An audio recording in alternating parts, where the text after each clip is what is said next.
Hello ladies and gentlemen, and welcome back to another hands down DFS video. Ryan here, and we're going to be running back our week 6 video with our week 7 stars and darts of the DraftKings main slate. I think last week I called it stars and scrubs, but I realized that's probably not a great name because the quote unquote scrubs are actually guys that I think are going to do really well. So this week, week 7, we're calling it stars and darts. So jumping into the quarterbacks, I got a lot of high-priced quarterbacks that are really attractive: Kyler Murray, Mahomes, Brady, Rodgers, Lamar Jackson. But for my pay-up spot for quarterback, for my star, I'm going with Lamar Jackson. I think still this price is just way too cheap. We talked about last week how he came off that big Monday Night Football game, but that wasn't reflected in his price in week 6. His price hasn't changed much going into week 7. It hasn't changed at all going into week 7 at 7,400. His team put up 34 points in a blowout win last week, and the reason I say his team is because Jackson really didn't have to do much. He did throw a touchdown, but it was mostly the Ravens' running game and defense that kind of led him to this big win. I'm going to pick him here. I don't think this is going to be a popular play, and that's why. There's going to be a lot of ownership on Aaron Rodgers and Patrick Mahomes this week for a good reason. The Packers are facing Washington football team defense that just allowed 31 points per game. And Mahomes is facing a Titans defense allowing just under 300 passing yards a game. And, both those teams, well, more so the Titans, but the Titans are capable of keeping that game close. So I think those guys are going to get a fair share of ownership and, should have decent games. But I think Lamar Jackson is going to be a little bit on their own. Plus, you have Kyler Murray, who's in the 4th highest scoring offense against one of the worst defenses in the league. So overall, just think there's going to be a lot of ownership on those guys: Kyler, Mahomes, Aaron Rodgers. And Lamar Jackson's going to be overlooked despite being, $1,000 cheaper than the top end of those guys, and has a ceiling that's higher than all of those guys because of his rushing upside and just his playmaking abilities. So for my star at quarterbacks, I'm going Lamar Jackson. For my dart, I kind of cheated, took a couple of guys, but Justin Fields for cash and Tua Tagovailoa at 5,500 for GPPs. Justin Fields is going to be the more popular of these two plays because he is playing the Tampa Bay Bucs defense, who's just been attacked through the air all season, and we've continued to target in DFS in the air all season. They clearly have the best rushing defense in the NFL. Teams are being forced to throw against them, so at 5,300, we can kind of expect Justin Fields to drop back about 40 times, which means both increased passing attempts and rushing attempts for him. Obviously, they've got the weak secondary, so look for him to be more productive through the air, but also the increased dropbacks means more time to scramble. They've got a solid pass rush, so they can force him out of the pocket, and Fields can get some work on the ground. Tua, on the other hand, Dolphins coming off a very disappointing loss in London to Jacksonville, but Tua kind of looked pretty good in his first game back since the injury in week 2. He was also down 3 of his top 4 receivers: Devontae Parker, Will Fuller, Preston Williams, all out. Will Fuller is on IR, is probably likely to miss at least 1 or 2 more weeks, but the Dolphins should be getting Devontae Parker and Preston Williams back this week. The problem for Tua has been the Dolphins' offensive line, which just hasn't been able to stop anyone, but the Falcons do have the 3rd fewest sacks in the league, so that should give Tua more time in the pocket to get comfortable and hit up guys like Waddle and Gesicki. Plus, the Dolphins are leading the league in pass play percentage, throwing the ball in about 69% of offense plays, so at 5,500, on an offense that's throwing the ball a lot against a weaker secondary, a lot of reason to like Tua this week. Over to running back, my star at running back isn't the highest price guy, but Darrell Henderson at $6,600. He's coming off his best game of the season. He outsnapped SONY MICHEL 54-12 last week, and the Lions have given up a league worst 12 touchdowns to running backs, including 6 on the ground and 6 through the air. And while Henderson's definitely more of a ground and pound type running back versus like one of those hybrid wide receiver running backs that we're seeing now with guys like McCaffrey, McKissick, Alvin Kamara, he's definitely a ground and pound type guy, but he is averaging 3.2 targets a game, and he's consistently been the 4th most targeted player on the Rams this season. The Lions are allowing 3.1 DK points per target to running backs, which is almost the double the league average of 1.6 points, and on top of that, they're also allowing the 8th highest yards per carry in the league. With the Rams favored by 14.5 points, Henderson should see a lot of work on the ground and should easily be able to replicate last game. That being said, I do like Henderson.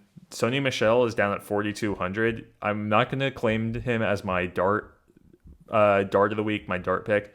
But again, against defense, just like I said, with those stats, allowing 3.1 DK points per target, 8th highest yards per carry in the league. Michelle at 4,200 is going to be interesting because, like I said, the team is expected to be favored by 2 touchdowns. So despite only getting 12 snaps last week, he did have 9 rushes at 4.7 yards a carry, which is very solid. It's going to be very low owned, and if he does manage to find the end zone, he's going to be returning you fantastic value. And, again, at close, probably 1 to 2% ownership, if that. A touchdown, he can definitely get up to, 14, 15 points and give you a lot of leverage on the field. My dart, again, I'm kind of cheating here twice in a row because I consider under 5,000 to be my dart throws, but I'm going to go 5,200 Mike Davis. The Dolphins have given up the 3rd most DraftKings points per game to running backs. And a lot of eyes are going to be on Cordell Patterson at 6,300. And while he's definitely been more efficient with his touches this year than Mike Davis has, Mike Davis has had solid, consistent fantasy games. You see here 13.1 points, 10.6, 11, 13.3, 10.2. Obviously nothing slate breaking, but his volume has been very consistent, 12 to 13 rushing attempts per game. His snap count really has not wavered much since the season began. He's kind of started around 70% snap count, maybe a little bit higher, 73%, and he's leveled off right around 65 to 70%, so he's still seeing the same amount of snaps. And, with those carries against the Dolphins defense, he should be able to do plenty of work. He's only averaging, 3.3 yards a carry this season, but against the Dolphins, he can definitely get up to this more consistently, this 4.1, 4.2 kind of range. And if he's getting 15 carries, it spells out good things for Mike Davis. And again, I think he's going to be relatively low owned. So he's my dart at running back. Over to wide receiver. Since you're playing, 3 to 4 wide receivers, we're going to go with a couple guys here. We're going to start off with DJ Moore at 7,100. Moore is 3rd in the league in targets, averaging 10.5 a game. The Giants just gave up 130 yards and 2 touchdowns to Cooper Kupp. Game before that, they gave up 84 yards and a touchdown to CeeDee Lamb. Earlier in the season, 107 yards and a touchdown to Terry McLaurin. And Lamb isn't on the slate, but you'll notice that the other 2 guys I mentioned, McLaurin and Kupp, are right around the same price as DJ Moore. Kupp a couple $100 more, McLaurin a couple $100 less. So these are the types of receivers who just do well against the Giants. So for $7,100, I really like DJ Moore this week. He's my first star of the week. Second, we're going to go with probably less, not Antonio Brown, the other A. Brown, AJ Brown at 6,300. Probably, hasn't had the season that we've expected him to. The Titans in general, they did have a great win against Buffalo, but the Titans in general haven't had the start to the season that we expected them to. Despite winning a lot of games, it's been on the back of Derrick Henry. Let's be honest, the dude's on a different level, playing in a league of his own. But, I think in order to cash your 50-50s, your double ups, or, just frankly to cash in GPPs or win a GPP, you're going to want to play guys from this Titans-Chiefs game, whether it's 1, 2, 3 guys. Definitely want to have a piece of it. Chiefs have been terrible against both the run and the pass, and the Titans are the 3rd. They have the 3rd most DraftKings points per target in the league so far. So A.J. Brown certainly, has looked as Tannehill's favorite over Julio Jones. He's looked to be the guy that Tannehill's targeted more. In games where both A.J. Brown and Julio play fully without injury problems, A.J. is outsnapping Julio 168 to 151. So he's on the field more. He's getting more targets. He's going against a weak defense. I think, I don't expect Derrick Henry to have a bad game at all. I mean, I think easily 30 points we can expect from him, but I do think A.J. Brown can see this same share of targets that he saw against Buffalo, around 9. And, he had decent work with that at 16 points. For 6,300, I think that's good value there. So he's going to be my second. I think he'll be fairly high owned. I wouldn't consider him chalk, but he's kind of my more popular play. For my dart throws, first at 4,300, MICHEL HARDMAN. I talked about this game already, but prices of HARDMAN has, basically the last 2 seasons has hovered around this 4,300, the low 4,000 mark. But it's just, frankly, just hard to ignore the number 2 wide receiver on a team that's scoring 31 points per game in the highest scoring game of the slate, which currently has a 56.5 over/under. He had 12 targets in Week 5 in a shootout versus Buffalo, and this game could follow a very similar script where it shoots out if Derrick Henry can punch it in, or A.J. Brown, like we just mentioned, if those guys can get in the end zone. It'd be a lot of passing for Mahomes and company, so MICHEL HARDMAN as the number 2 wide receiver at this price is just a very good price for him. And then my last real dart, I talked about Lamar Jackson. So his new receiver, his new toy, rookie RASHOD Bateman, plays first NFL game in Week 6, tied for the most targets on the team with 6 in a game where Lamar, like we talked about, didn't throw much. He only threw 27 times. Bateman recorded 6 of those targets, tied with his favorite target, Mark Andrews, who also had 6. So the fact that this guy is coming off a big injury, playing his first NFL game, and is already seeing the most targets on the team for 3,400, that's ridiculously cheap.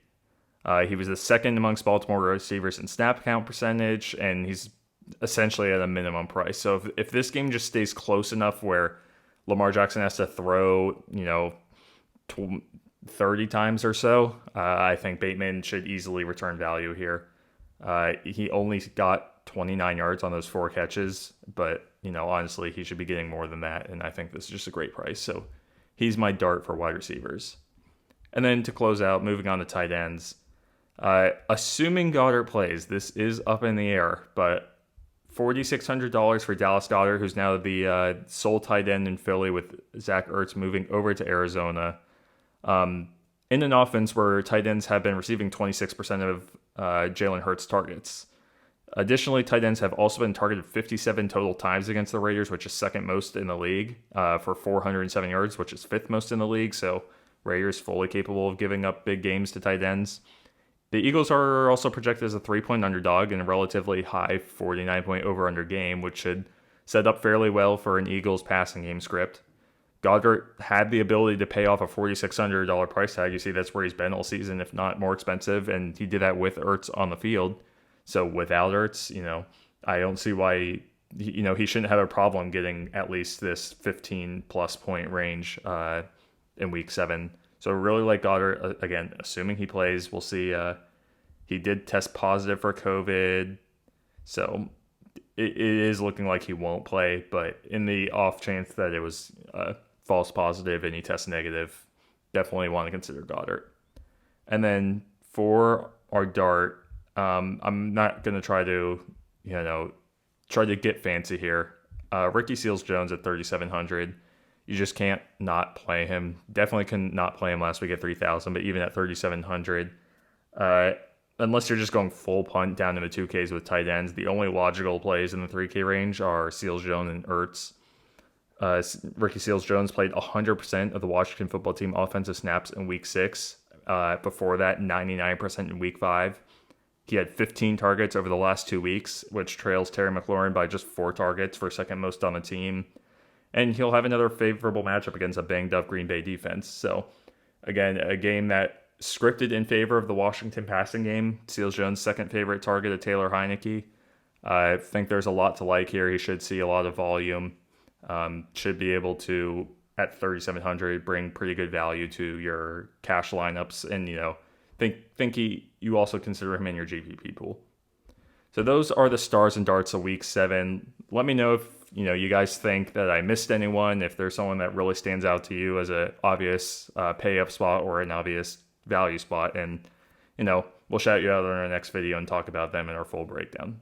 Thank you guys for watching. Please hit the like button and subscribe if you want to stay tuned for the rest of our Week 7 and the rest of the NFL season content.